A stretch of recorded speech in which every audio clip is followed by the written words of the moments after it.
Il y a un truc qu'on ne dit pas sur le closing, et ça détruit des business. Je pense que tu l'as remarqué, mais aujourd'hui, closer, c'est devenu un métier ultra recherché. Si tu es infopreneur ou coach, peut-être que toi-même, tu recherches actuellement un bon closer.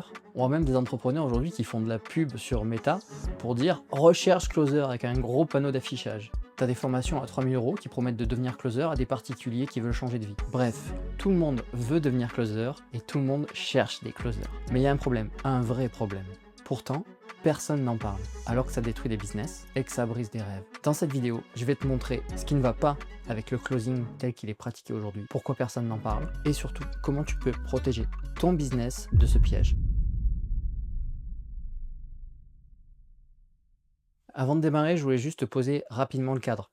Aujourd'hui, le closing, on est sur du mass market. C'est le marché de la reconversion professionnelle. Ça pèse 55 milliards d'euros en France, rien qu'en 2023. Et en même temps, c'est normal, tu as 1,4 million de Français qui changent de métier chaque année. Les formateurs en closing enchaînent les promesses alléchantes. On parle de liberté totale, d'argent facile, de travailler depuis son canapé. Petite parenthèse, on appelle ça closing aujourd'hui, mais c'est exactement ce que faisaient les télévendeurs il y a 20 ans sur les centrales d'appel. C'est la même méthode, découvrir les besoins, répondre aux objections, prouver, argumenter. Sauf qu'avant, ces télévendeurs, ils vendaient des petits encarts dans les pages jaunes par exemple à 300 balles. Ben aujourd'hui, ils vendent des accompagnements à 5000 €. C'est les mêmes techniques, sauf que les enjeux sont 15 fois plus grands.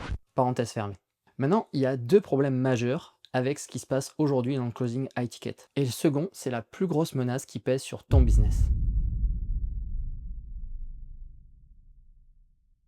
Premièrement, ce sont les fausses promesses de certains formateurs en closing. Ces formateurs, ils jouent sur la rat race, le fait de détester son job, d'être super mal payé et de te lever à 4 h du matin pour aller prendre le métro. Pour faire un gros contraste, ce qu'ils te promettent, c'est une liberté totale, de l'argent facile, le tout depuis ton canapé, juste avec ton téléphone. Mais il y a un truc en fait qu'ils disent jamais, c'est que tout le monde ne peut pas devenir closer. Ça demande une grosse résilience. Si on parle chiffres, un bon closer, il va closer 30% de ses appels. Et là, je te parle d'un bon closer. Ça veut dire que sur 10 appels, il va se prendre 7 râteaux. 7 fois où il essaye, mais il n'y arrive pas. Et crois-moi, il faut une sacrée résistance au rejet pour encaisser ça. Il y en a combien qui craquent dans les 6 premiers mois? Quelles conséquences ça va avoir pour toi? Tu dois faire le psy avec tes closers au téléphone, t'en as certains qui partent au bout d'un mois, et tu te retrouves à devoir recruter et former encore un nouveau closer. Bref, c'est la merde, et ton business, il stagne. Toi, ton délire, c'est que tu cherchais un closer pour te simplifier la vie, et finalement, tu te retrouves à faire des ressources humaines à longueur de journée. Donc tu l'as compris, les formateurs en closing vendent du rêve, mais la réalité, elle est plutôt brutale. Mais bon, il y a encore pire que ça. Pourquoi je te parle de tout ça aujourd'hui? C'est à cause de quelque chose qui m'est arrivé il y a 3 semaines. Un appel avec une ancienne cliente. Et c'est là que j'ai compris qu'en fait, le closing tel qu'il est pratiqué aujourd'hui, il fait pas que briser des ventes, il brise aussi des rêves.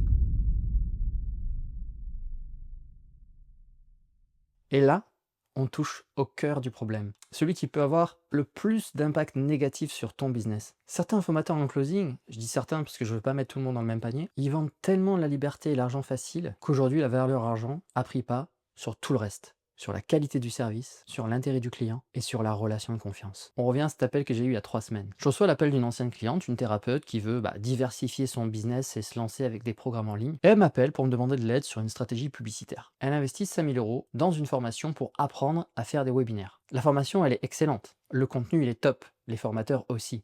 C'est pas ça le problème. Le problème, c'est que pour faire des webinaires, il faut investir de l'argent en pub si tu veux avoir des inscrits. Donc en fait, elle m'appelle pour me dire tiens Frédéric, voilà, j'ai pris telle formation, je trouve ça très bien, mais je me demande en fait combien je dois investir en pub si je veux pouvoir faire un bon webinaire. Et là, je lui dis écoute, c'est simple, si tu veux faire un bon webinaire, je te conseille minimum d'investir 1000 €. Et là, elle me répond je pensais que 150 € ça suffirait. On récapitule. Elle investit 100% de ce qu'elle avait de côté, elle a fait all-in. Elle a plus un euro pour faire de la pub, bref, elle est bloquée. Tu vois le problème? En fait, le closer, il aurait jamais dû la closer cette personne. Il aurait dû lui poser la question, madame, est-ce que vous avez en plus du budget pour la formation, un budget pour faire de la pub après? Dans l'histoire, en fait, qui a gagné? Le formateur? Oui, il a fait une vente à 5000 €. Le closer? Oui, il a pris ça comme. Ma cliente, elle, c'est plus compliqué. Elle a plus d'argent, elle est déçue, elle peut pas appliquer ce qu'elle a appris dans sa formation. La confiance envers le formateur, elle est brisée. Et sans parler du temps qu'elle a perdu à apprendre quelque chose qu'elle va pas pouvoir appliquer. Ce qu'il aurait dû lui dire, c'est madame, la formation, elle est excellente. Ça peut vraiment vous aider dans votre objectif. Sauf qu'il faut vous assurer d'une chose. Ayez du budget en plus pour pouvoir assurer la promotion du webinaire. Alors c'est sûr, s'il avait fait ça, elle aurait pas acheté. Mais elle aurait pas été déçue. Elle n'aurait pas perdu la confiance envers le formateur et probablement qu'elle aurait acheté peut-être dans 6 mois quand elle aurait eu réuni suffisamment de budget. Et c'est ça que j'appelle servir le client. Ma vision du business, c'est que ça doit toujours être gagnant-gagnant. Le client doit gagner, le formateur doit gagner, le closer doit gagner. Mais là, le seul qui a gagné, c'est le closer et le formateur. Mais c'est pas le formateur que je blâme, c'est le closer. Pourquoi? Parce qu'en fait, son rôle, c'est pas juste de vendre. Son rôle, c'est de poser les bonnes questions, de vérifier que la personne est qualifiée et de s'assurer qu'elle a les ressources nécessaires pour réussir. Ok, donc maintenant, tu comprends le vrai problème qu'il y a derrière le closing high ticket. Ça ruine des business et ça peut entacher ton image de marque auprès de tes clients. La vraie question, c'est qu'est-ce qu'on fait avec ça maintenant? Alors, je vais te montrer exactement comment tu peux régler ce problème avant qu'il arrive chez toi. Et tu vas être surpris, les solutions que je vais te proposer, ce sont des choses très simples à mettre en place. Ce qu'il faut bien comprendre, c'est qu'aujourd'hui, un closer, c'est le porte-parole de ton entreprise. Tu es responsable de ce qu'il dit. Il parle à tes prospects en ton nom. Tu peux pas accepter qu'ils vendent aux mauvaises personnes, ni qu'ils disent de la merde. Pourquoi? Tu vas faire des mécontents, tu vas entacher l'image de ton entreprise, tu vas avoir des demandes de remboursement, accessoirement, le closer aussi va pas avoir sa com, et c'est ta réputation qui est en jeu. La première chose que tu dois faire, c'est d'avoir un process pour recruter tes closers. Leur donner une marche à suivre simple. Quelles sont les bonnes pratiques? Qu'est-ce qu'on doit faire et qu'est-ce qu'on ne doit pas faire? L'outil idéal pour faire ça, c'est d'avoir une plateforme d'onboarding closer. C'est un espace de formation dans lequel tu vas mettre des modules que chacun des nouveaux closers qui arrivent dans ton business doivent suivre. Dans les modules que tu vas créer, tu vas en mettre plusieurs. Qui tu es, quelle est ta mission, quelles sont tes valeurs, qu'est-ce qu'on a le droit de dire, qu'est-ce qu'on a le droit de pas dire. Accessoirement, tes closers pourront plus te dire « je savais pas qu'il fallait pas dire ça ». Non, c'est dans ta plateforme de formation.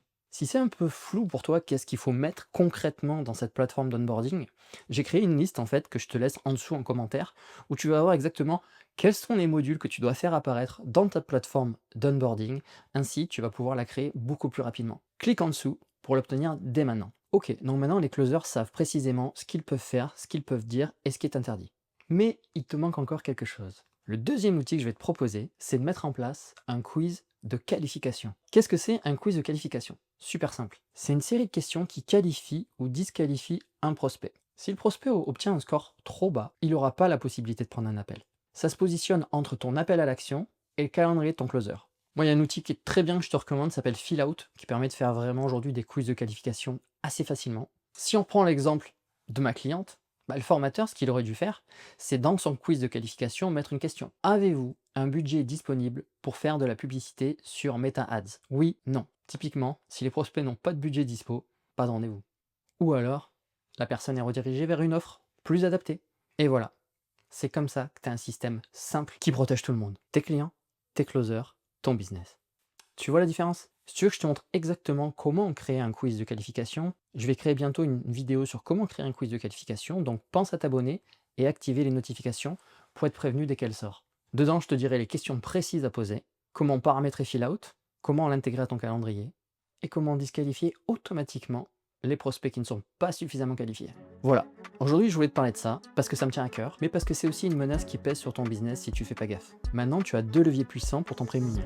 Si tu recrutes des closers, onboard-les avec une plateforme de formation dédiée. Mets en place un quiz de qualification pour que les prospects qui ne sont pas encore suffisamment qualifiés ne puissent pas prendre rendez-vous pour ton accompagnement premium. Si on s'y met tous, on peut protéger les clients, pérenniser nos business et scaler en toute sérénité. Pense à télécharger la structure d'une plateforme d'onboarding dans la description. Mets-la en place le plus vite possible. Rappelle-toi, mieux vaut fait que parfait. Pense à t'abonner et activer les notifications.